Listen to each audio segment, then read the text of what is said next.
सुप्रभात बच्चों।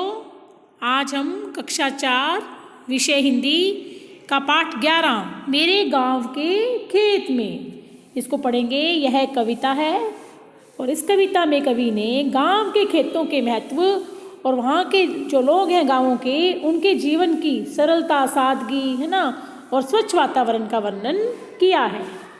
गांव के खेतों में जब किसान काम करता है तो बैलों के गले में जो घंटी बजती है और रहट की आवाज़ से उसकी सारी थकावट जो है वो दूर हो जाती है। और कविता में गांव के खेतों की सहजता का बहुत ही सुंदर वर्णन किया गया है।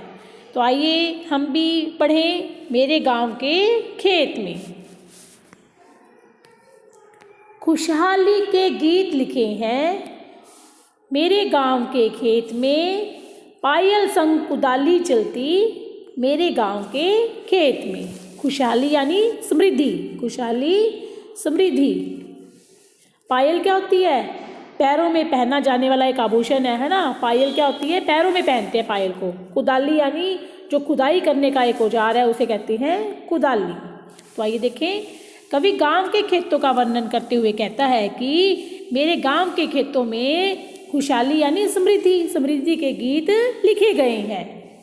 मेरे गांव के खेत में पायल के साथ साथ कुदाली चलती है, अर्थात महिलाएं भी पुरुषों के बराबर खेतों में मेहनत करती हैं। क्या करती हैं? यहाँ केवल पुरुष ही काम नहीं करते खेतों में, महिलाएं भी बराबर काम करती हैं। और इस प्रकार से मेरे गांव के खेतों में समृद्धि के गीत लिखे गए हैं।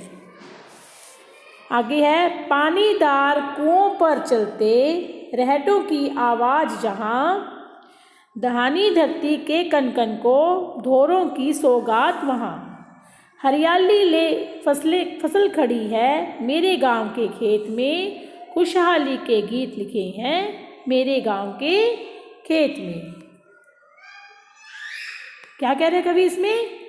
कवि कहता है कि पानी वाले कुओं पर, पानीदार यानी पानी वाले कुओं पर, रहट होता है बेटा कुएं से पानी निकालने के लिए चलने वाली एक चक्री होती है। कुएं से जब पानी निकालते हैं तो एक चक्री के रूप में, ये देखो ये दिखाई दे रहा है चित्र में है ना, ये होता है रहट। तो कवि कहता है कि पानी वाले कुओं पर रहट की आवाज़ें आती रहती हैं, अर्थात खेतों को सींचने के लिए रहट से पानी निकाला जाता है।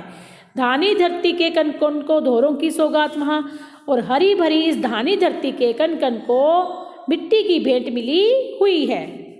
यानी जो धानी हरी भरी इस धानी धरती को, हरी भरी धानी यानी हरे भरे है ना, हरी भरी हरे रंग की, धान के रंग की हल्की हरी, तो इस हरी भरी धरती के कन कन को धोरों की सौगात यानी मिट्टी की सौगात, भेंट में मिट्टी यहाँ पे मिली हुई है।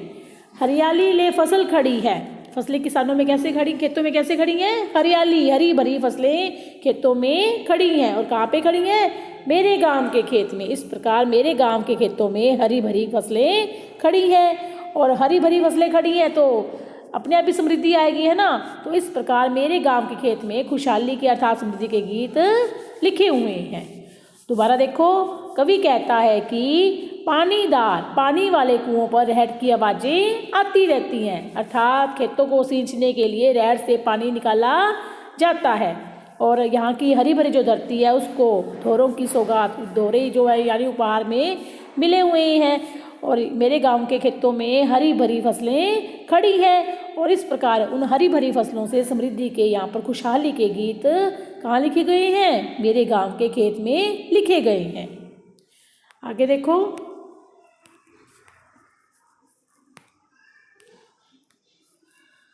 बैलों के कंधों ने खींची, क्या है?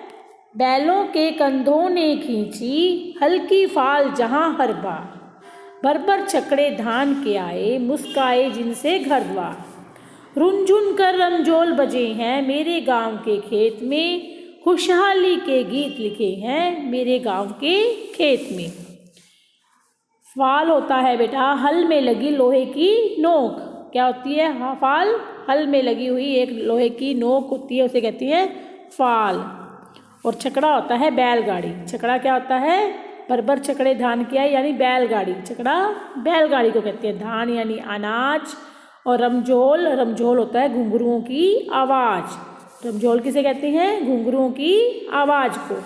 तो देखो, कवि कहता है कि जहाँ पर बैलों ने, किसने, बैलों ने हल्की फाल को बार बार खींचा है, अर्थात बैलों से जहाँ पर जुताई, खेतों में जुताई किससे की जाती है, बैलों से, वहाँ पर बैलगाड़ियाँ भर भर कर अनाज घर पर आया है और साथ में खुशियाँ आई हैं। मुस्काए जिनसे घर द्वार, जहाँ पर जब बैलगाड़ियाँ भर भर कर घरों में अनाज आता है तो चारों तरफ खुशी छा जाती है ना, और साथ में खुशियाँ आई हैं। इस खुशियों को प्रकट करने के लिए पैर थिरक उठते हैं, यानी जब भर भर कर गाड़ियाँ घरों में अनाज आता है तो सभी प्रसन्न हो जाते हैं और सभी के पैर खुशियों से थिरक उठते हैं और घुंघरूओं की आवाज़ें चारों ओर सुनाई देती हैं। इस प्रकार मेरे गांव के खेतों में समृद्धि के, खुशहाली के गीत लिखे जाते हैं। दोबारा देखो, यहाँ पर जो जुताई का काम है किसके द्वारा किया जाता है, बैलों के गलों में, बैलों से, है ना, बैलों से किया जाता है। बैल ने ही हल्की फाल को बार बार खींचा है, अर्थात खेतों में जुताई किससे की जाती है, बैलों से की जाती है।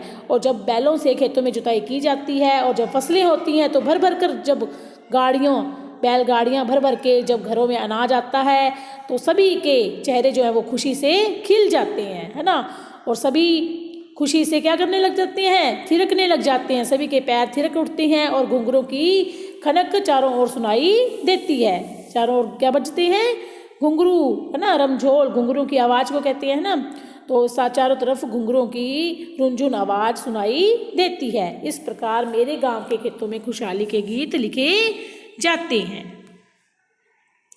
आगे कवि क्या कह रहा है, जहाँ नीम की डाली बैठी, जहाँ नीम की डाली बैठी चिड़िया चहक चहक कर गाती, कभी धूल में नहा नहा कर बादल का संदेश सुनाती, भैया घास के महल बनाती, मेरे गांव के खेत में खुशहाली के गीत लिखे हैं मेरे गांव के खेत में। जहाँ नीम की डाली बैठी, जहाँ पर खेतों में क्या होता है, अब खेतों में अनेक सारे पेड़ भी लगे होते हैं ना, बहुत सारे पेड़ लगे होते हैं, तो वहाँ पर पेड़ों की डालियों पर चिड़िया चहकती है। और तो क्या कह रहे कवि, गांव की खुशहाली का बखान करते हुए कवि कहता है कि जहाँ पर नीम आदि पेड़ों की डालियों पर चिड़िया बैठकर चहकती है, चिड़िया धूल में नहा नहा कर, अब आंधी तूफान भी आता है तो धूल में जब चिड़िया नहा नहा कर किसके आने का संकेत देती है, बादल के आने का संदेशा जो है वो कौन लाती है, चिड़िया ही लाती है कि बारिश आने वाली है ना, तो ये संकेत कौन देता है, चिड़िया ही देती है। और बैया जो है, बैया पक्षी जो है वो, बैया भी एक चिड़िया है ना, तो वो महल नुमा, महल के समान, उसके घर बहुत सुंदर होते हैं ना, महल के समान सुंदर होने के कारण उसके घर को महल कहा गया है। बैया जो घास के महल बनाती है वो क्या होते हैं, वो कहाँ बनाती है, वो खेतों में, है ना। तो इस प्रकार मेरे गांव के खेतों में खुशहाली के गीत लिखे गए हैं। दोबारा देखो, गांव की खुशहाली का बखान करते हुए कवि कहता है कि जहाँ पर नीम आदि पेड़ों की डालियों पर बैठकर चिड़िया चहकती है और चिड़िया जब धूल में नहा जाती है तो वो बादल के आने का, बारिश के आने का संदेशा सुनाती है। और भैया यहाँ पर घास के सुंदर सुंदर महल भी बनाती है। और ऐसे मेरे गांव के खेतों में खुशहाली के गीत लिखे गए हैं। आगे है, काली पीली दोमट मिट्टी, क्या है, काली पीली दोमट मिट्टी फसलें कई उगाती है, बिन बोए ही घास रूम में अपना प्यार लुटाती है, सनसन हवा बहे मतवाली मेरे गांव के खेत में खुशहाली के गीत लिखे हैं मेरे गांव के खेत में।